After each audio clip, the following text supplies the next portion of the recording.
우리 옆 사람과 인사 한번 나눠볼까? 옆 사람 한번 이렇게 보면서 사랑합니다. 축복합니다. 네, 모든 것이 은혜입니다. 네, 이 표현이 맞는지 모르겠지만 요 근래 예수 사랑잔치 준비하고 정교인 야유회를 함께 교인들과 준비하고 추수감사주일 강단 장식을 같이 준비하면서 오늘 헌신을 다짐하는 우리 이 여전도회랑 조금 더 친해진 것 같아요. 뭐 거의 매일 얼굴들 보시는 것 같아요. 오늘 우리 헌신을 다짐하는 이 여전도회 향해서 손을 쭉 뻗어서 한번 축복할까요? 사랑합니다. 축복합니다. 할렐루야. 2020년을 2023년을 시작한 지가 엊그제 같죠. 제가 초대교회 1월 8일 날 부임했으니까 엊그저께 부임한 것 같은데 벌써 한 해의 마무리를 바라보고 있습니다. 11월은 한 해를 돌아보는 달이라고 저는 생각합니다. 우리가 11월 5일 하나님 앞에 추수감사주일로 예배를 지키고 올려드렸지만 올 한 해 동안 하나님께서 우리에게 베풀어 주신 하나님의 그 은혜를 생각하면서 그 은혜가 얼마나 많은지 우리 자신을 뒤돌아보면서 그 모든 것이 하나님의 은혜임을 우리가 기억할 수 있어야 합니다.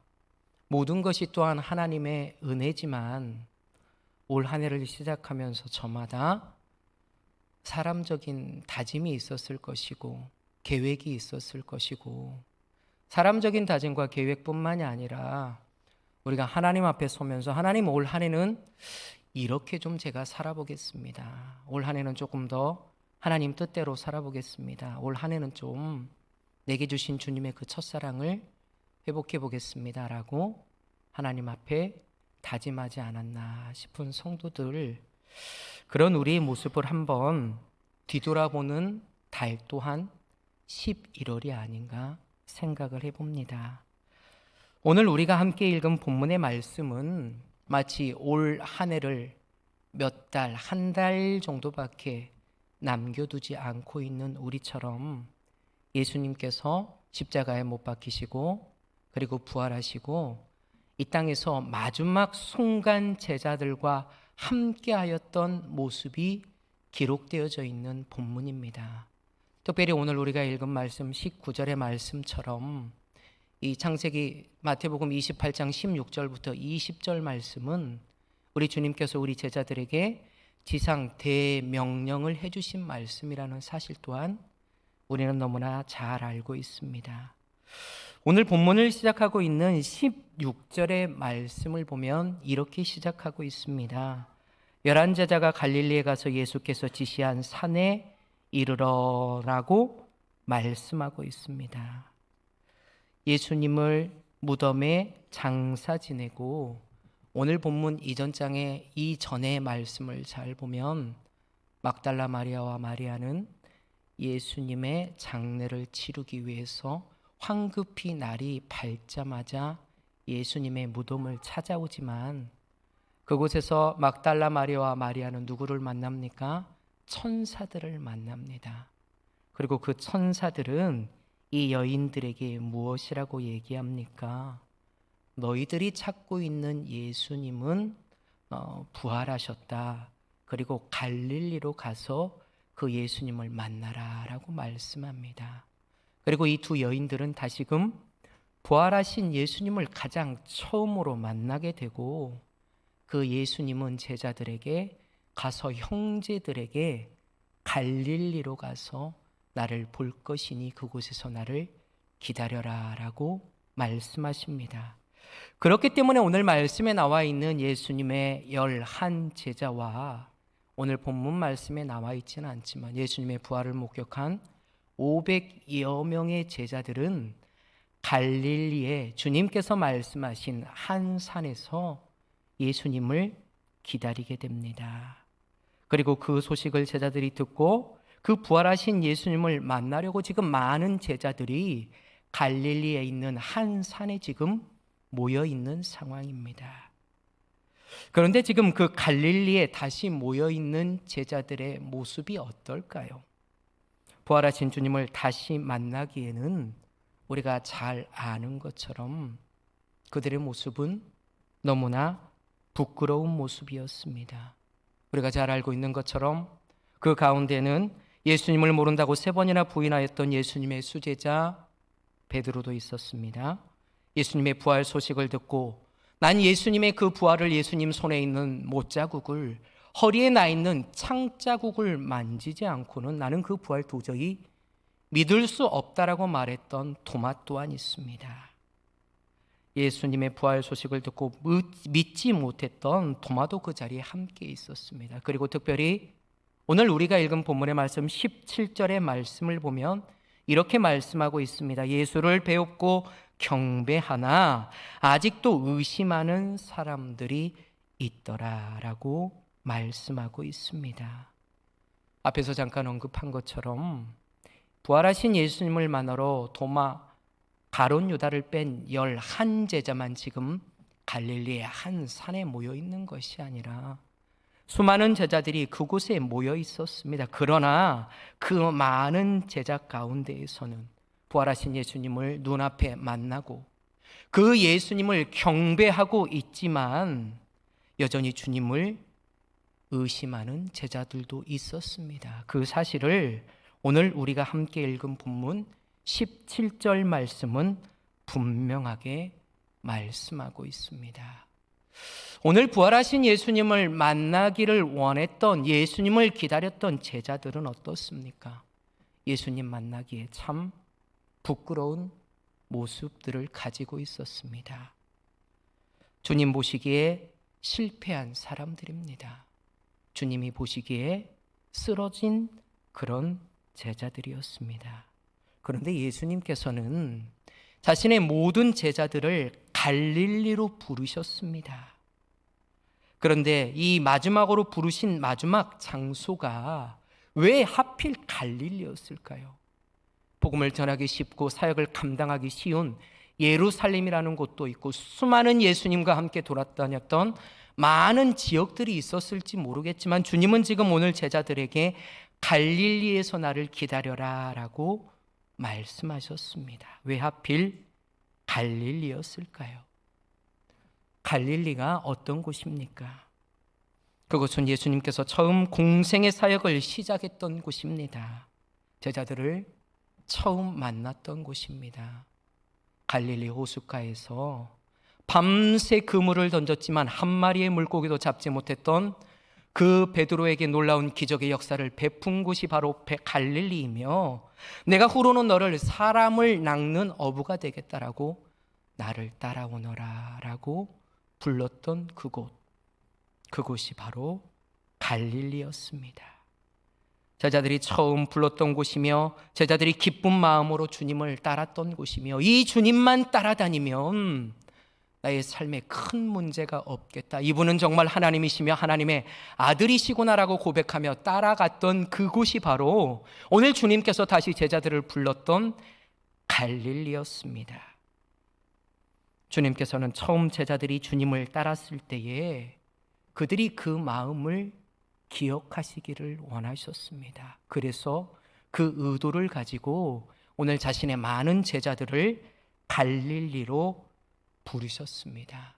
처음 예수님을 만났을 때 주님에 대한 그 제자들의 사랑, 그리고 그 제자들의 믿음, 그리고 이분이야말로 정말 하나님의 아들이구나 했던 제자들의 고백, 그리고 내가 이제 후로는 너를 사람을 낚게 하는 어부가 되게 하리라라고 말씀하셨던 그 주님의 사명을 들었고 그 주님의 사명을 가슴에 새겼던 장소가 바로 갈릴리입니다. 올 한 해의 마지막을 바라보면서 오늘 예배에 나온 우리 또한 우리가 지금 앉아있는 이 자리가 어디입니까? 주님께서 그들 모두를 그들의 사명과 마음과 주님의 첫사랑을 회복시키기 위해서 그들 모두를 갈릴리로 불렀던 것처럼 오늘 우리 또한 나와 있는 이 예배의 자리가 우리에게 어떤 자리입니까? 내가 하나님 앞에 헌신을 다짐하겠다고 고백하였던 자리, 하나님 앞에 직분을 받았던 그 자리, 주님을 만났던 그 자리, 주님의 첫사랑을 느꼈던 그 자리에 오늘 저와 여러분 모두는 서 있고 앉아 있습니다.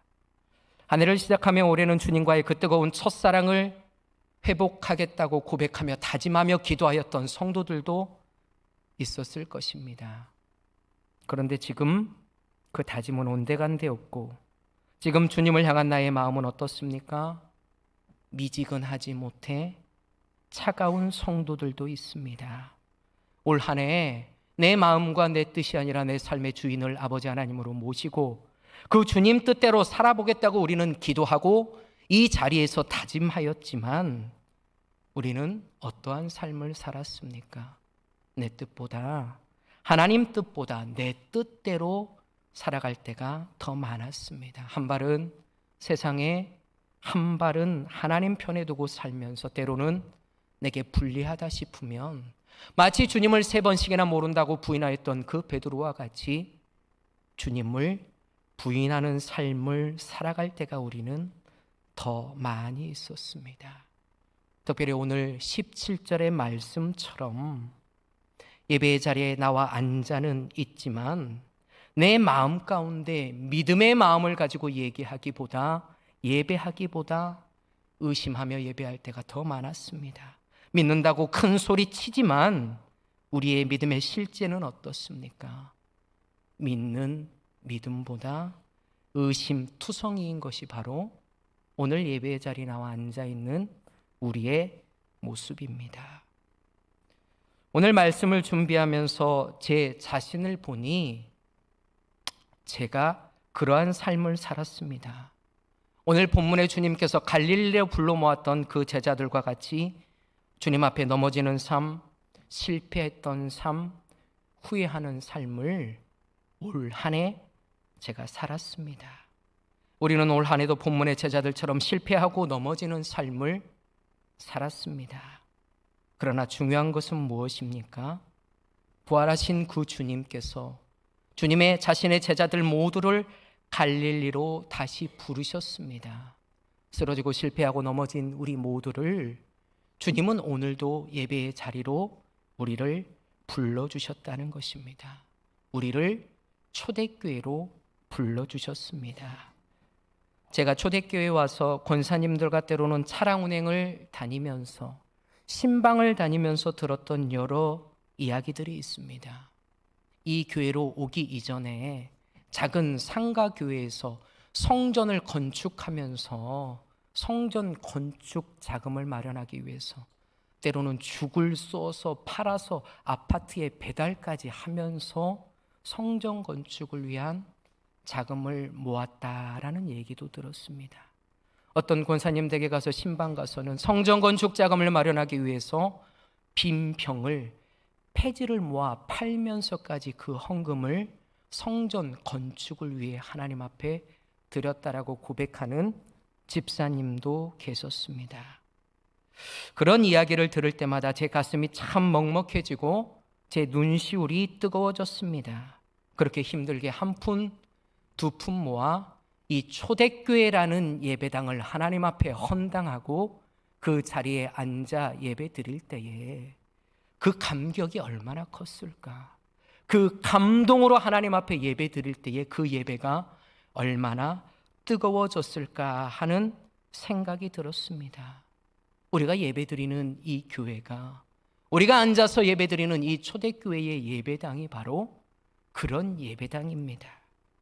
그뿐만 아니라 우리가 앉아있는 이 예배의 자리가 어떤 자리입니까? 주님을 처음 만나면서 회개하고 눈물 흘리며 앞으로는 주님 뜻대로 살겠다고 다짐하였던 그 자리, 주님의 그 뜨거웠던 첫사랑을 체험했던 자리, 헌신을 다짐하며 내게 직분을 맡겨주신 그 주님께 보답하는 마음으로 열심으로 주님 위해서 이 직분 봉사하며 감당하며 헌신과 충성하겠다고 직분을 받았던 자리가 바로 오늘 우리가 앉아있는 이 자리입니다.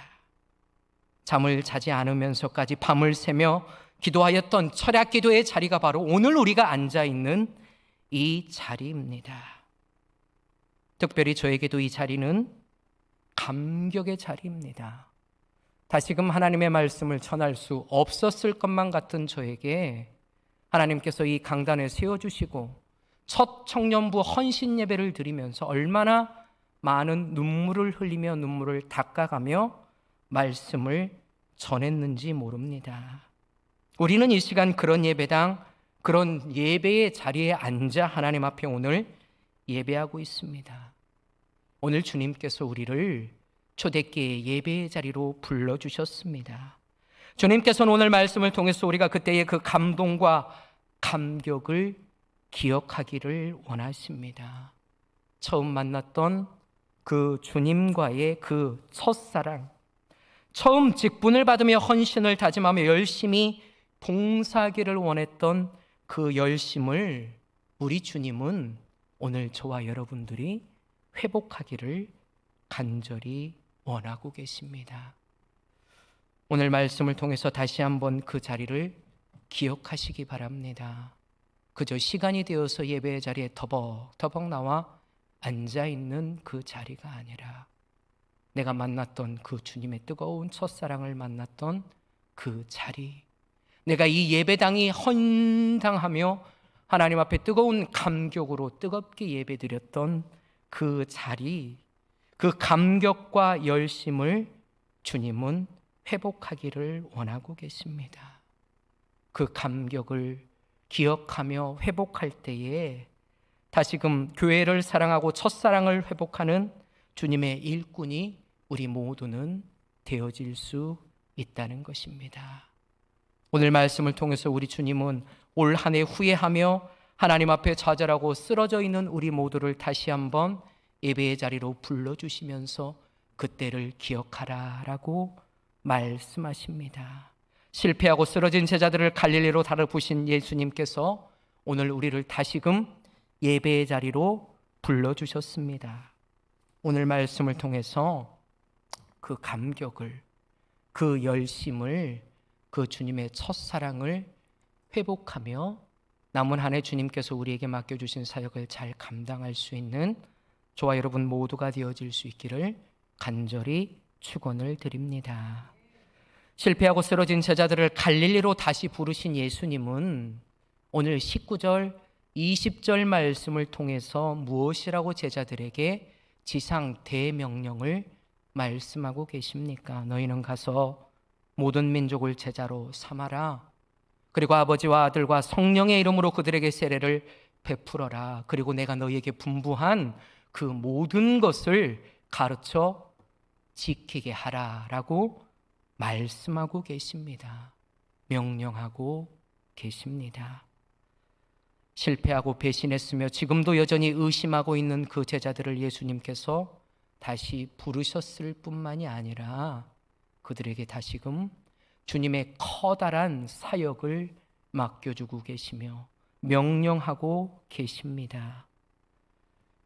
부활의 자리에서 다시금 제자들을 만난 갈릴리의 그 한 산에 계셨던 예수님, 그 예수님은 다 알고 계셨습니다. 베드로가 자신을 3번이나 부인하신 것도, 부활한 예수님을 믿지 못하고 의심하고 있는 것 또한 주님은 분명하게 알고 계셨습니다. 수많은 제자들이 부활한 예수님을 만나 그분께 지금 경배하면서도 여전히 마음 한구석에 부활하신 이분이 정말 예수님이 맞냐라며 의심하고 있는 제자들 또한 주님은 다 알고 계셨습니다. 그러나 어떻습니까? 우리 주님은 그들을 모두 다 용서하시고 그들을 일으켜 세워주시고 그들에게 다시금 사명을 주십니다. 가서 모든 민족을 제자로 삼아라. 아버지와 아들과 성령의 이름으로 세례를 베풀어라. 내게 분부한 모든 것을 가르쳐 지키게 하라라고 그들을 세우시고 사명을 다시금 일깨워주고 계십니다. 오늘 제가 말씀을 준비하면서 제가 예수님 같으면 어떻게 나를 3번이나 부인하고 다시 부활해서 너희 앞에 나타난 나를 보면서까지 여전히 나를 의심하고 있는 그들을 향해서 주님의 그 사명을 어떻게 줄 수 있을까, 감당하라고 말씀할 수 있을까 하는 마음이 제 안에 들었습니다. 그러나 주님은 제자들을 부를 때에 이 제자들의 자격과 조건을 보고 그들을 부르신 것이 아니었습니다. 하나님께서 제자들에게 맡겨주신 사명을 잘 감당할 만한 능력이 제자들에게 있어서, 조건이 제자들에게 있어서 그들을 제자로 부르신 것이 결코 아닙니다. 제자들의 믿음을 보고 그들의 믿음을 주님은 평가하지 않으셨습니다. 제자들의 자격과 조건과 능력을 따진다면 오늘 갈릴리에 모인 이 수많은 사람들은 주님의 제자로 불릴 수 없는 사람들이었습니다. 예수님의 믿음과 능력을 근거로, 예수님의 그 권능을 근거로 예수님은 제자들을 부르시고 그들을 제자로 삼으신 것입니다. 주님께서는 마태복음 10장 말씀을 통해서 제자들을 파송하면서 제자들에게 이렇게 말씀하십니다. 더러운 귀신을 쫓아내며 모든 병과 모든 약한 것을 고치는 권능을 내가 너희에게 줄 터이니 그 권능을 가지고 가서 제자의 사역을 잘 감당하여라 라고 주님은 제자들에게 분명히 말씀하셨습니다. 그리고 그들을 세상 가운데 파송하였습니다. 오늘 본문 19절의 말씀에 예수님께서 제자들에게 지상 대명령을 말씀하기 전에 오늘 본문의 앞에 말씀은 이렇게 얘기합니다. 그러므로라고 말씀하고 있습니다. 오늘 본문에 나와 있는 이 그러므로라는 이 말씀은 18절에 주님께서 말씀하신 것처럼 하나님께서 주님께 주신 하늘과 땅의 모든 권세, 그 권세와 능력을 가지고 제자들에게 명령을 하셨다라는 말씀이 바로 오늘 19절 앞절 말씀에 있는 그러므로라는 말씀입니다. 다시 말해서 오늘 주님께서는 제자들에게 지상 대명령을 하면서 너희들의 힘과 너희들의 능력과 너희들의 사명과 너희들의 자격을 가지고 이것들을 감당하라라고 말씀하신 것이 아닙니다. 하나님께서 내게 주신 하늘과 땅의 모든 권세, 그 권능, 그 능력을 가지고 제자들에게 지상 대명령을 감당하라라고 말씀하셨습니다. 그리고 주님께서는 20절 마지막 말씀을 통해서 제자들에게 무엇이라고 말씀하고 있습니까? 볼지어다 내가 세상 끝날까지 너희와 항상 함께 있으리라 라고 말씀하셨습니다. 약속하셨습니다. 주님의 이 약속은 이후에 사도행전에 가서 제자들이 승천 후에 주님의 말씀에 따라 마가의 다락방에서 수많은 사도들이 모여서 성령 받기를 간구하며 그들이 기도할 때에 오늘 말씀에 나오는 주님의 이 약속은 그들 가운데 이루어졌습니다. 성령의 임재로 주님의 권능을 받은 베드로와 그의 제자들은 어떻습니까? 이전에는 주님을 부인하면서 그저 주님을 따라다니면서 참 제자다운 삶을 살지 못했던 그 베드로는 마가의 다락방에서 주님이 함께 해주시겠다는 성령의 임재를 통해서 그가 한번 설교할 때에 3,000명이 넘는 많은 사람들이 주님께 세례를 받고 제자들에게 세례를 받고 주님을 믿기로 작정한 초대교회의 교인들이 되었습니다. 성전 미문의 요한과 함께 그들이 거닐 때에 일어나지 못하 있는 앉아있는 안증뱅이에게 내가 나사렛 예수의 이름으로 명하노니 일어나 걸어라 라고 말씀할 때에 주님의 놀라운 능력이 베드로를 통해서 나타날 수 있었습니다. 주님의 권능이 함께 할 때에 세상 끝날까지 우리와 함께 하시겠다던 주님의 그 능력이 제자들에게 함께 할 때에 제자들은 어떻습니까? 주님께서 말씀하셨던 지상 대명령을 이룰 수 있는 주님의 참 제자들이 된 것입니다. 주님께서는 오늘도 예배의 자리에 나와 있는 우리를 바라보시며 내가 너를 목사로 세운 것이, 내가 너를 집사로 권사로 장례로 세운 것이 네가 자격이 돼서, 네가 조건이 돼서, 네가 능력이 돼서 너를 세운 것이 아니다라고 우리에게 분명히 말씀하십니다. 우리 자신을 보고 우리에게 직분을 주님은 맡겨주신 것이 결코 아닙니다. 우리의 자격과 조건과 능력을 보시고 주님은 우리를 구원하신 것이 결코 아닙니다. 이 사실이 바로 우리에게 기쁜 소식이며 우리에게 은혜의 소식이며 구원의 복된 소식입니다. 이 자리에 서 있는 저 또한 자격이 돼서, 조건이 돼서, 능력이 돼서 이 자리에 서서 여러분에게 말씀을 전하는 것이 아닙니다. 우리는 아무 조건이 없고 능력이 없고 믿음도 없고 그저 오늘도 예배드리면서 그 주님을 온전히 믿지 못하고 마음 한구석에 주님을 의심하고 있지만, 예수님의 그 믿음의 능력을 근거로 우리를 성도로 불러주셨으며 우리에게 직분을 맡겨주셨으며 우리를 죄에서 구원하셨습니다. 주님께서 오늘 말씀을 통해서 주님의 권능을 힘입어서 모든 민족을 제자로 삼아 아버지와 아들과 성령의 이름으로 세례를 베풀고 주님께서 우리에게 분부한 그 모든 것을 지켜라라고 우리에게 말씀하고 계십니다. 그리고 세상 끝날까지 우리와 함께 할 터이니 그 주님이 주시는 그 하늘의 권세와 능력을 가지고 우리에게 맡겨준 그 사명을 감당하라라고 우리에게 말씀하고 계십니다. 사랑하는 성도 여러분, 올 한 해 우리는 어떻습니까? 오늘 갈릴리에 모여 있었던 그 제자들처럼 예수님을 부인하는 삶을 살았습니다. 여전히 믿는다고 하면서 의심하는 삶을 살았습니다. 주님을 뜨겁게 만났던 그 첫사랑은 온데간데 없이 냉랭하고 차가운 그 신앙을 가지고 오늘도 예배의 자리에 앉아 있습니다. 그런 주님께서는 우리를 초대교회의 예배당으로 불러주셨습니다. 예배의 자리로 우리를 인도해 주셨습니다. 그리고 그 감격했던 그 때를, 주님을 처음 만나서 뜨겁게 사랑하고 그 뜨거웠던 그 때를 우리가 기억하며 그때로 우리가 회복하여 돌아가기를 간절히 원하고 계십니다. 그때의 감격과 사랑이 결코 우리에게 추억이 되어서는 안 됩니다.